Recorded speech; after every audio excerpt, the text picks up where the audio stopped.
Bismillahirrahmanirrahim. Assalamualaikum warahmatullahi wabarakatuh. Innal hamdalillah nahmaduhu wa nasta'inuhu wa nastaghfiruh wa na'udzu billahi min syururi anfusina wa min sayyiati a'malina. May yahdihillahu fala mudhillalah wa may yudlil fala hadiyalah. Asyhadu an la ilaha illallah wa asyhadu anna Muhammadan abduhu wa rasuluh. Amma ba'du. Puji syukur kita panjatkan kehadirat Allah Subhanahu wa Ta'ala yang telah menempatkan Ramadan di atas bulan-bulan yang lainnya. Karena di bulan Ramadan Allah telah menurunkan mukjizat yang paling besar sepanjang masa, yaitu Al-Qur'anul Karim. Jamaah yang dirahmati Allah Subhanahu wa Ta'ala, pernahkah kita merenung mengapa Ramadan begitu istimewa? Mengapa pintu surga dibuka dan setan dibelenggu? Jawabannya ada di dalam Al-Quran surat Al-Baqarah ayat 185.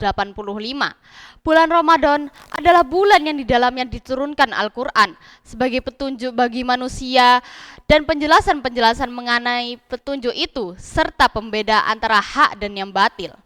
Ayat ini menegaskan bahwa kemuliaan Ramadan bukan sekadar karena kita menahan lapar dan dahaga, melainkan karena Ramadan adalah bulan ulang tahun turunnya hidayah.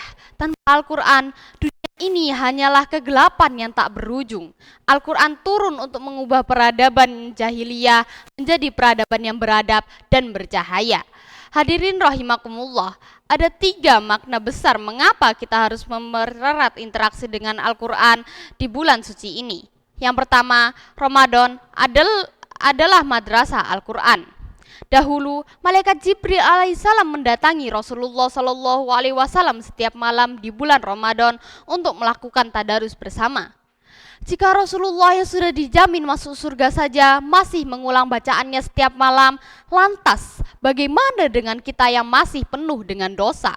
Ramadan adalah momen terbaik untuk kita memperbaiki bacaan dan menambah hafalan. Yang kedua, Al-Quran adalah syafaat atau penolong. Rasulullah SAW bersabda bahwa puasa dan Al-Quran akan memberikan syafaat bagi hamba di hari kiamat. Al-Quran akan berkata, "Wahai Tuhanku, aku telah menghalanginya tidur di malam hari untuk membacaku, maka berilah dia syafaat." Bayangkan, di saat tidak ada yang bisa menolong kita, barisan ayat yang kita baca terbata-bata di tengah malam Ramadan akan mendatang membela kita di hadapan Allah Subhanahu wa Ta'ala. Yang ketiga, Al-Quran adalah syifa atau obat hati. Di bulan yang penuh berkah ini, Al-Quran hadir untuk membasuh hati kita yang kotor.